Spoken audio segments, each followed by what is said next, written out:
And Mark, you're wondering or questioning whether Trump has expansionist plans.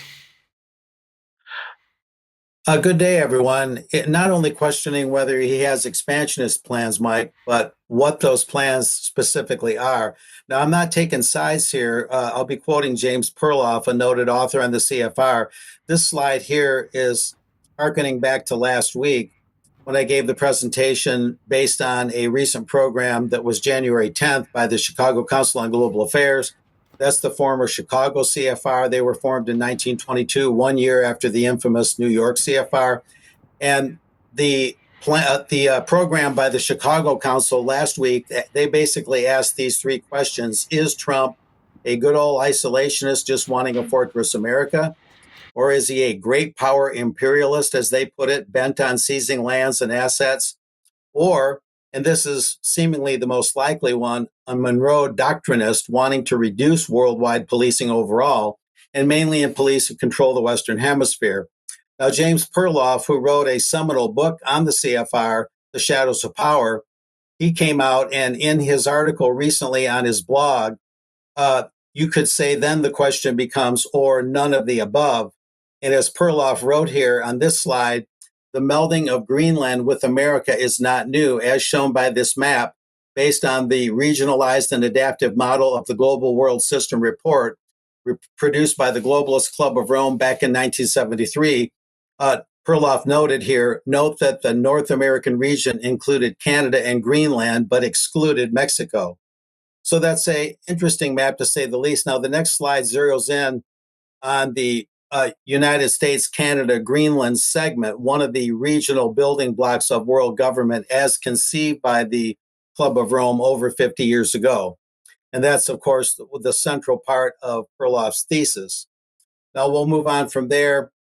And this is his main quote, one of the most important quotes. There's a picture of him, of course. I'm an acquaintance of his. We've talked a few times. Trump's Greenland grab is not about MAGA, Perloff alleges. Trump's ambition to expand America is nothing more than a repackaging of an old satanic plan to establish world government through regional stepping stones.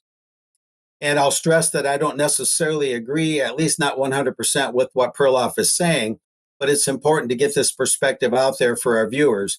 Anyway, he went on to quote Truthsocial in his article, and Perloff had this part in there. Many people in Canada, quoting Trump, love being the 51st state. I don't know that they would love it. And an entire nation that huge being the 51st state, of course, sounds impractical. The United States can no longer suffer the massive trade deficits and subsidies that Canada needs to stay afloat, Trump wrote.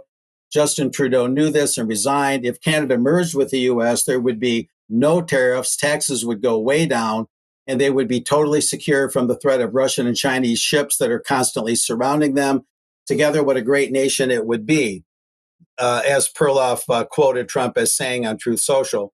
And in this last part from Perloff's article, these are very important quotes to get out there. As Perloff wrote, all of this is being heralded to the president's followers as part of his plan to make America great again. But of course, one of the uber globalists, Zbigniew Brzezinski, laid the strategy on the line at Mikhail Gorbachev's 1995 State of the World Forum. We cannot leap into world government in one quick step. The precondition for genuine globalization is progressive regionalization. Of course, Brzezinski worked with David Rockefeller to help the late Jimmy Carter get into office, and that probably goes at least some way in explaining why Carter gave away the Panama Canal. I believe there was a connection there. At any rate, it's also helpful to remember, as Perloff wrote here, in 2005, President George W. Bush attempted to create a North American Union, and they talked about a currency called the Amero, I would note, that would emulate the European Union, turning an economic partnership, NAFTA, which of course is now defunct, into a political union, just as the EU had evolved out of an economic partnership called the Common Market. And of course, that was massaged by Bilderberg over many years, as some former Bilderbergers acknowledged. But anyway, it's an interesting way of looking at Trump's Western Hemisphere expansionist plans and his overall rhetoric about expanding power in the tradition of William McKinley, in the tradition of Roosevelt, and some even say something like Andrew Jackson's policies.